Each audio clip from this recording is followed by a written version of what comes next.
Tumutulong na rin sa investigasyon sa sunog ang PNP Scene of the Crime Operatives. Nangako ang mga may-ari ng pabrika na makikipagtulungan sila sa investigasyon at magbibigay ayuda sa mga naulila. Live mula sa Valenzuela, saksi si Chino Gaston. Chino. Igan, hanggang sa mga sandaling ito ay patuloy pa rin ang ginagawang tinatawag na mopping up operations ng Bureau of Fire Protection dito sa nasunog na pabrika sa Valenzuela City. Ang ibig sabihin nito, Igan, ay tinitiyak ng mga bumbero na hindi na sumiklab muli ang apoy dahil batay sa impormasyong ating nakuha, meron pang mga baga sa loob at may napapansin pa rin tayong umuusok na ilang parte ng nasunog na pabrika bago masimulan itong malungkot na trabaho na pag-retrieve o pagkuha ng mga labi ng mga biktima. Sa kasagsagan ng pag-apula sa apoy, kabilang sa mga naunang natagpuan ang ilang nasa hagdan ng pabrika. Ayon sa BFP, karamihan sa iba pang patay sa ikalawang palapag na natagpuan. Doon daw kasi ina-assemble ang mga tsinelas, pero sunog na ang mga labi. Nabilang lang ng mga skulls nung tao namin na more or less 28. Meron pa yung mga natabunan. So, ngayon pumapanig na yung soko natin dahil nag-subside na yung heavy smoke. So, magkakaroon na tayo ng official body count.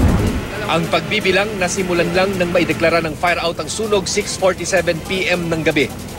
Noon din sinimulang hanapin ang mga labi ng PNP Scene of the Crime Operatives o SOCO na nag-iimbestiga rin sa sunog katuwang ang BFP. Dadalhin ang mga labi ng mga biktima sa mga funeral parlor sa Barangay Maysan.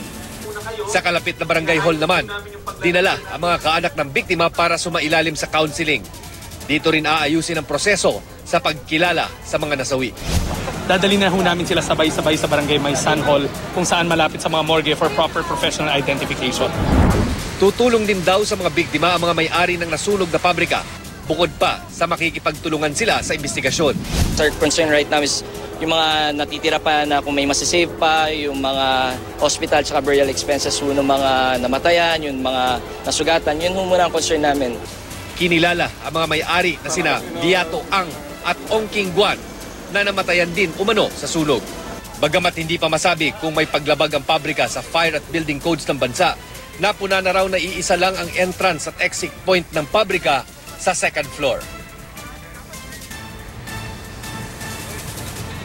Igan, hindi pa rin masimulan ang retrieval operation sa mga labi ng mga biktima dahil ayon na rin sa impormasyong binigay sa atin ng mga arson investigators ng BFP ay napakainit pa raw ng lugar sa second floor at bukod dito may mga malalaking steel girders at steel beam pang nakaharang dito sa may lagusang papunta sa second floor kung saan nakaipit naman sa ilalim yung mga labi ng mga biktima kung kaya't humingi na ng tulong ang BFP sa mga special rescue units gaya ng Makati BFP para makatulong dito sa pag-angat ng mga napakabigat na mga steel beams at girders para makuha nga yung mga labi ng mga biktima na naipit sa ilalim nito. At live mula rito sa Valenzuela City, ako si Chino Gaston, ang inyong saksi.